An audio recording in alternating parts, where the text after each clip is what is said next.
कि मेरे यहाँ से एक बच्ची इस बार है ज़ुलाल नौशीन, आज उसको अवार्ड दिया गया है। वो बच्ची हिंदी मीडियम से हाई स्कूल की थी।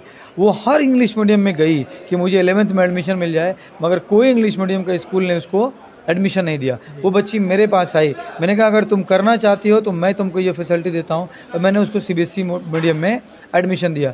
वो जिस क्लास में 2 साल मेरे यहाँ 11th-12th पढ़ी, उस क्लास में फातिमा के बच्चे थे, सनबीम के बच्चे थे, स्कॉलर के बच्चे थे, सब इंग्लिश मीडियम के बच्चे थे, मगर वो बच्ची सबके ऊपर से अपना मार्क्स टॉप किया उसने। हिंदी मीडियम की बच्ची को हमने इंग्लिश मीडियम 2 साल में बना दिया, और वो बच्ची 91 पॉइंट समथिंग % ला के इस बार मेरी ब्रांच में तो उसने टॉप किया। जैसे खान सर के बारे में ना कि 1 लाख 1.5 लाख की फ़ीस उन्होंने 7-8 हज़ार में कर दी, वही रेशियो हमारा है सर।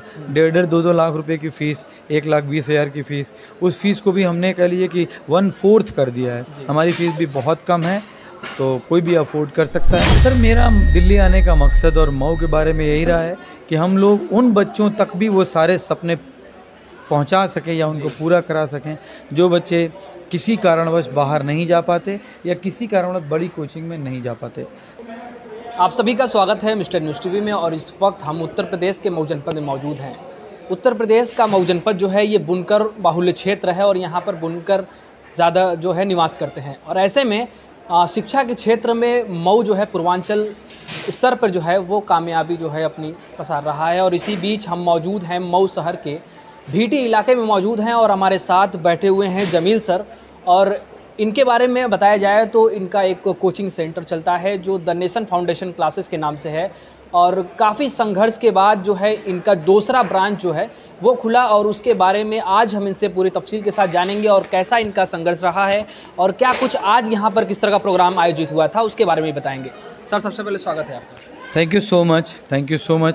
सर आज आपका यहाँ पर किस तरह का प्रोग्राम था और उसके बारे में बताएं। देखिए आज का ये प्रोग्राम था हमारी भीटी में नेशन फाउंडेशन की दूसरी ब्रांच का उद्घाटन था, और इस मौके पे पिछले 5 वर्षों से जो हम उधर निर्जहादीपुरा में अपनी ब्रांच चला रहे थे, उसमें से जो बच्चे सेलेक्ट हुए थे उनको कभी इस तरह के बड़े प्रोग्राम में हम सम्मानित नहीं किए थे, तो आज उद्घाटन भी हो गया और इसी में उन बच्चों को सम्मानित किया गया है। जो बच्चे मेरे यहाँ से अलीगढ़ में सिलेक्शन लिए थे, नीट में सिलेक्शन लिए थे, JEE में लिए थे, उन तमाम बच्चों को हमने सम्मानित किया है।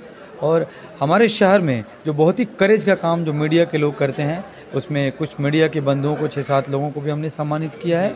और शहर में वो लोग जिन्होंने अपनी पूरी लाइफ या तो सोशल वर्क में निकाल दी या मेडिकल ट्रीटमेंट के क्षेत्र में निकाल दी, उनको भी आज सम्मानित किया गया उनके काम को रिकॉग्नाइज करके। सर हमारे दर्शक को ये बताएं कि आपके कोचिंग सेंटर में कौन कौन से कोर्सेज जो हैं वो कराए जा रहे हैं। देखिए the nation foundation mainly deal करता है नीट को प्रमोट करने के लिए।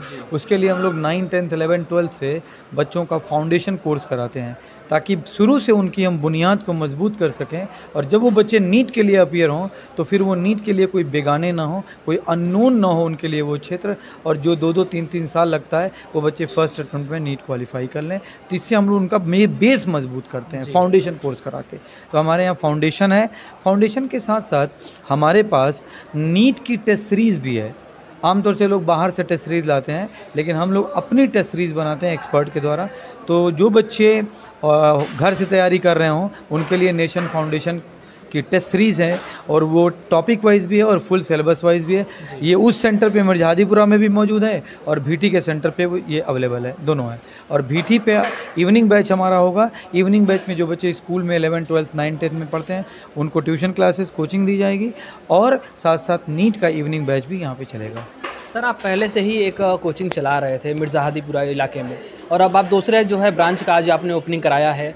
क्या आपके जो है सोच रही है मऊ को लेकर के, उसके बारे में भी थोड़ा बताएं। सर मेरा दिल्ली आने का मकसद और मऊ के बारे में यही रहा है कि हम लोग उन बच्चों तक भी वो सारे सपने पहुंचा सकें या उनको पूरा करा सकें जो बच्चे किसी कारणवश बाहर नहीं जा पाते या किसी कारणवश बड़ी कोचिंग में नहीं जा पाते। तो उस एक्सपर्टीज़ के साथ हम लोग उन बच्चों को यहाँ पे वो सब कुछ मुहैया कराना चाहते हैं जो बच्चे जिसके लिए वो लोग बाहर जाते हैं, और इसमें हम कहीं ना कहीं बहुत हद तक कामयाब हैं। क्या हम इसको समझें कि जो एलन कोटा है या बड़े मतलब बाहर जाके जो बच्चे पढ़ते हैं 4-4 साल, जो वहाँ पर फीस लगती है उसके मुकाबले में आपकी जो फीस है वो कुछ सर कुछ नहीं है जी। जैसे खान सर के बारे में ना कि 1 लाख 1.5 लाख की फ़ीस उन्होंने 7-8 हज़ार में कर दी, वही रेशियो हमारा है सर।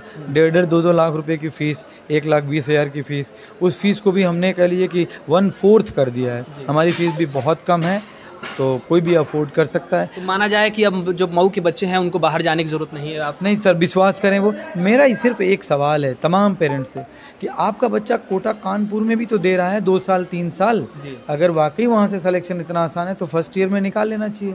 तो आप जैसे वहाँ के लोगों पे भरोसा करते हैं कि नहीं 3-4 साल साथ देगा तो वहाँ से निकाल लेगा, सर हम पे भी भरोसा करिए, या मेरे जैसे उन लोगों पे जो मऊ में इस तरह की कोशिश कर रहे हैं, आप अपने बच्चे को 2 साल के लिए दीजिए, देखिए वो बच्चा सेलेक्ट होगा, ज़रूर सेलेक्ट होगा। जब आप दिल्ली से मऊ आए और मऊ आने के बाद जो आपको कंडीशन मऊ की लगी, उसके बाद और अभी की क्या कंडीशन है उसके बारे में? सर मेरे आने से तो अब मैं अपने मुंह से अपनी क्या बात करूं, लेकिन जैसा लोग मुझे देते हैं, अभी मुझे अवार्ड भी इसके लिए मिला है कि मेरे आने से मऊ में एजुकेशन के क्षेत्र में एक बहुत ज़बरदस्त अवेयरनेस आई है। लोग बहुत ज़्यादा कॉम्पिटिटिव एरा को जानने लगे हैं कि सही में कंपटीशन है क्या, मुझे कब से कंपटीशन के लिए रेडी होना है। पहले इतना माहौल नहीं था। अब बताइए कि मेरे यहाँ से एक बच्ची इस बार है ज़ोलाल नौशीन, आज उसको अवार्ड दिया गया है। वो बच्ची हिंदी मीडियम से हाई स्कूल की थी, वो हर इंग्लिश मीडियम में गई कि मुझे 11th में एडमिशन मिल जाए, मगर कोई इंग्लिश मीडियम का स्कूल ने उसको एडमिशन नहीं दिया। वो बच्ची मेरे पास आई, मैंने कहा अगर तुम करना चाहती हो तो मैं तुमको ये फैसिलिटी देता हूँ, और मैंने उसको CBSE मीडियम में एडमिशन दिया। वो जिस क्लास में 2 साल मेरे यहाँ 11th-12th पढ़ी, उस क्लास में फातिमा के बच्चे थे, सनबीम के बच्चे थे, स्कॉलर के बच्चे थे, सब इंग्लिश मीडियम के बच्चे थे, मगर वो बच्ची सबके ऊपर से अपना मार्क्स टॉप किया उसने। हिंदी मीडियम की बच्ची को हमने इंग्लिश मीडियम 2 साल में बना दिया, और वो बच्ची 91% ला के इस बार मेरी ब्रांच में तो उसने टॉप किया। VT में कहाँ पर है आपकी? VT में सर ये पहले एक अंकित कोचिंग चलती थी, उसी बिल्डिंग में ये कोचिंग चलेगी। वाइट पैलेस है ना जहाँ पे प्रोग्राम हुआ है, इसी का जो फ्रंट है बस वही है वो कोचिंग। सर एक सवाल मेरा ये है, चूँकि हम लोग लगातार रिपोर्टिंग करते रहते हैं तो उसमें देख रहे हैं कि नीट को ज़्यादा प्रमोट किया जा रहा है मऊ में, डॉक्टरी फील्ड में बच्चे ज़्यादा इंटरेस्ट ले रहे हैं, लेकिन और भी कोर्सेस हैं, UPSC की हैं, IAS की तैयारी करने के लिए, तो इस पर भी थोड़ा सा अगर फोकस किया जाए तो मऊ की जो बच्चों का जो डायरेक्शन बन रहा है वो और बेहतर हो सकता है। सर अगर बच्चे उधर डायरेक्शन करें तो जैसे नीट में रिजल्ट दे रहे हैं ना, उधर भी डेफिनेटली रिजल्ट दे सकते हैं। नीट का एक थोड़ा सा स्कोप ज़्यादा हो गया है कि ये 12th के बाद तुरंत जो है देने का मौका मिल जाता है। बाकी एग्ज़ाम है जो ग्रेजुएशन बेस्ड हैं, तो ग्रेजुएशन का 3 साल का कोर्स प्लस तो वो थोड़ा लंबी प्रक्रिया है, थोड़े हैवी एग्ज़ाम है। नीट का क्या है, फिजिक्स में 4 किताबें हैं, केमिस्ट्री में 4 किताबें हैं, बायोलॉजी में 2 किताबें हैं, इसी 6, 7, 8 किताबों से उनको पढ़ना है, और जो 11th-12th में वो पढ़े हुए हैं उसी पे पढ़ के फट से क्वालिफाई करके, और उनको एक स्टेबिलिटी मिल जाती है। MBBS कर लिए, एक जीवन में स्टेबिलिटी आ गई, इसलिए इसका क्रेज़ ज़्यादा है, जल्दी सेटलमेंट है इसमें।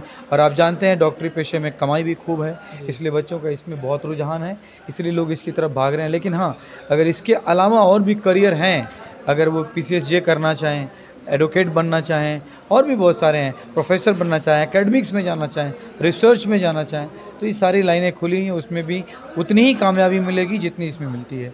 बस एडमिशन आपका की देर है।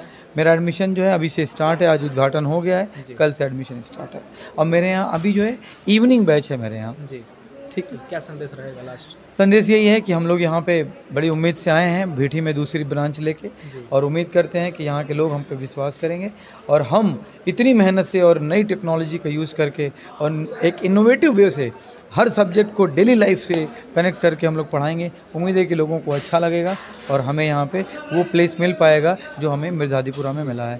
Thank you so much. Thank you Riyan भाई, थैंक यू। अभी हमारे साथ जमील सर मौजूद थे और इन्होंने बहुत ही अच्छे तरीके से जो है पूरी बातों को एक्सप्लेन करके बता दिया। और सबसे बड़ी बात ये है कि जो हमारे मऊ के बच्चे हैं वो अब मऊ के बाहर उनको जाने की ज़रूरत नहीं पड़ सकती, क्योंकि अब जो है जमील सर खुद प्रोवाइड करा रहे हैं सारे जो कोर्सेज़ हैं वो बहुत ही कम फीस में। जिस तरह से अभी हमने भी सुना कि कई स्टेट से जो यहाँ पे गेस्ट आए हुए थे उन्होंने भी बताया कि जो 1-1 लाख रुपए की जो फीस लगाते थे, बहुत से 1-1 हज़ार किलोमीटर जाना पड़ जा रहा था, लेकिन अभी बहुत ही कम खर्चे में, और सबसे बड़ी बात है कि अपने ही शहर में जो है ये जो सारे कोर्सेज़ हैं वो यहाँ पर मुहैया करा रहे हैं। और अच्छे जो है इनके पास टीचर्स की जो फैसिलिटी है वो काफ़ी अच्छी है। और अभी जो है इनका मिर्ज़ादीपुरा में काफ़ी लंबे समय से एक जो है इनकी कोचिंग सेंटर चल रही है, जिसका काफ़ी अच्छा रिस्पॉन्स जो है शहर भर में देखने को मिल रहा है। और अभी यहाँ पर हम VT में मौजूद हैं, और VT में यहाँ पर आज हमारे पीछे भी देख पा रहे होंगे कि जो ये होर्डिंग लगी हुई है, इस ग्रैंड ओपनिंग